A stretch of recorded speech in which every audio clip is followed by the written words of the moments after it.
जिनका पावन सानिध्य गुरु परंपरा के रूप में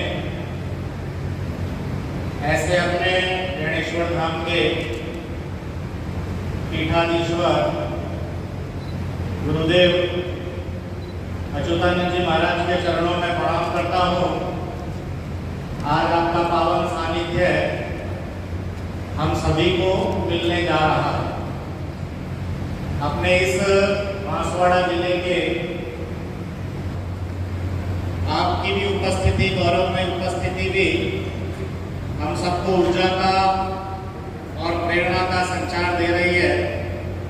ऐसा हूँ विद्या भारती संस्थान के राजस्थान के सह मंत्री के रूप में मंच पर उपस्थित डॉक्टर राकेश जी डामोर, बांसवाड़ा जिला विद्या भारती संस्थान के अध्यक्ष आदरणीय रमेश जी भाई साहब,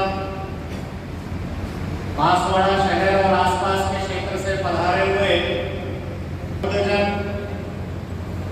मातृशक्ति विद्या भारती संस्थान के सभी पधारे हुए कार्यकर्तागण।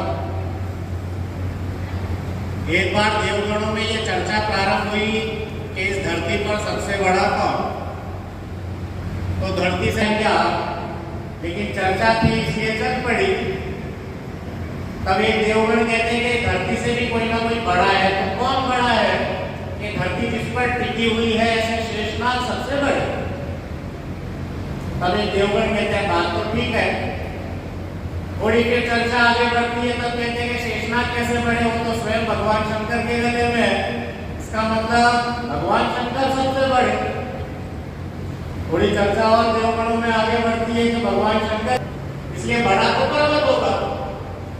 फिर देवगण कहते हैं कि पर्वत भी कैसे बड़ा हो सकता है, इसको हनुमान जी महाराज ने हाथ में उठा लिया, वो कैसे बड़ा हुआ, तो इसका मतलब हनुमान जी सबसे बड़े हुए। फिर एक देवगण आगे बढ़ते हैं कि हनुमान जी भी सबसे बड़े नहीं, वो तो स्वयं भगवान श्री राम जी के चरणों में, ऐसे हनुमान जी कैसे बड़े हुए, बड़े तो राम जी हुए। एक देवगण और खड़े होकर कहते हैं कि नहीं, भगवान श्री राम जी जिनके चरणों में बैठे हैं वो सबसे बड़े हैं, वो है गुरु वशिष्ठ, गुरु का दाई। और ऐसे अपने यहाँ पर इस गुरु परंपरा को जहाँ पर कहा गया है, गुरु गोविंद दो खड़े काको लागे पाए, बलिहारी गुरु आपने गोविंद दियो बताए। गोविंद तक पहुंचने का रास्ता यदि कोई बता सकता तो वो गुरु। और ऐसे गुरु के सानिध्य में अपने यहाँ पर ऐसे गुरुकुल परंपरा होती, और उस गुरुकुल परंपरा के अंतर्गत ही विद्यार्जन का काम होता। और ऐसी गुरु परंपरा के अंतर्गत ही भगवान राम भी रहे, भगवान श्री कृष्ण भी रहे। और भगवान श्री कृष्ण जिनके आश्रम पर रहे, मैं धन्यवाद दूंगा विद्या भारती संस्थान को कि ऐसे गुरु के नाम पर, ऐसे गुरु संदीपति के नाम पर इस छात्रावास का नामकरण किया गया है। निश्चित रूप से ऐसे गुरु सांदीपनी के रूप में ही आचार्य इनको प्रशिक्षण देंगे, और ऐसे ही कृष्ण बलराम सुदामा जैसे शिक्षार्थी भी यहाँ से निकल करके जाए। और इसलिए श्री कृष्ण की तरह गुरु दक्षिणा तो हम नहीं दे पाएंगे कि उनके गुरु माता के पुत्र को गुरु दक्षिणा के रूप में पुत्र, और भगवान श्री कृष्ण कहते हैं कि वचन दिया है कि आपके पुत्र को वापस लाऊंगा। समुद्र में लांग लिए, समुद्र नील गया, ऐसा जब पता पड़ा तो समुद्र के पास गए, समुद्र से मांगा, उन्होंने कहा कि मेरे पास तो नहीं है, लेकिन मेरे धरातल पर तल पर एक असुर रहता है, शंकासुर नाम का, 5 जन के शंख में रहता है, आप उससे जाकर के पूछिए, वो निकल गया होगा। उसके पास जाते हैं, उससे संवाद करते हैं, युद्ध करते हैं, चीरते हैं, लेकिन पता नहीं चलता। ये 5 जन्य नाम का शंख भी भगवान श्री कृष्ण को उसी समुद्र से ही मिलता है जिसको हम कहते हैं, लेकिन यमराज से भी जिसको छीन करके लिया है।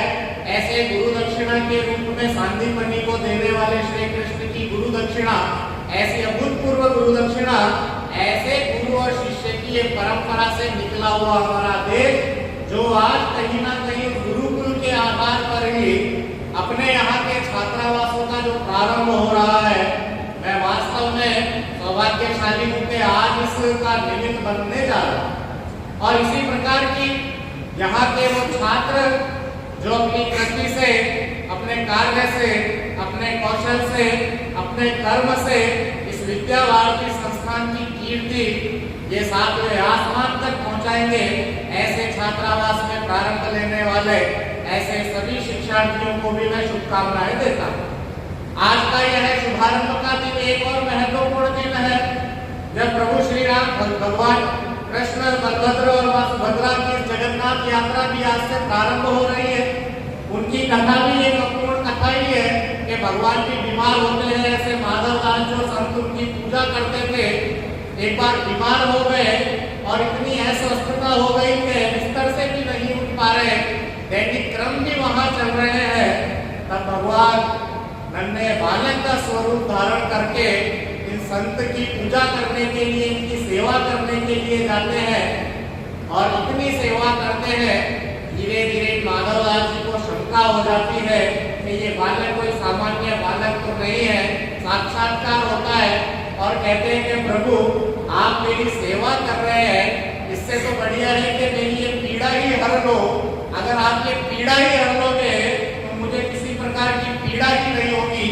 लेकिन जो विधि का विधान है कि भोग कर्म के भोगने ही पड़ते हैं, ऐसे भगवान ने जब उनको कहा तो भी उनके जीवन के जो 15 दिन शेष बच रहे थे, उस पीड़ा को स्वयं जगन्नाथ ने अपने अभिभूत कर लिया। इसलिए भगवान जगन्नाथ भी ऐसे बीमार होते हैं। ये जो हमारी परंपराएं चली आ रही, ये परंपरा है सनातन संस्कृति का संवाद। इसलिए ऐसे समय में आज इस छात्रावास का जब उद्घाटन हो रहा है, ऐसे समय में हम सब इस छात्रावास के जब साक्षी बन रहे हैं, तो भामाशाह ने भी बढ़ चढ़ करके इस छात्रावास को प्रारंभ करने का जो संकल्प लिया था, आज कहीं ना कहीं उन्होंने भी अपनी महत्वपूर्ण भूमिका निभाई है। इस मंच से उनका भी मैं आभार, साधुवाद, धन्यवाद देता हूं।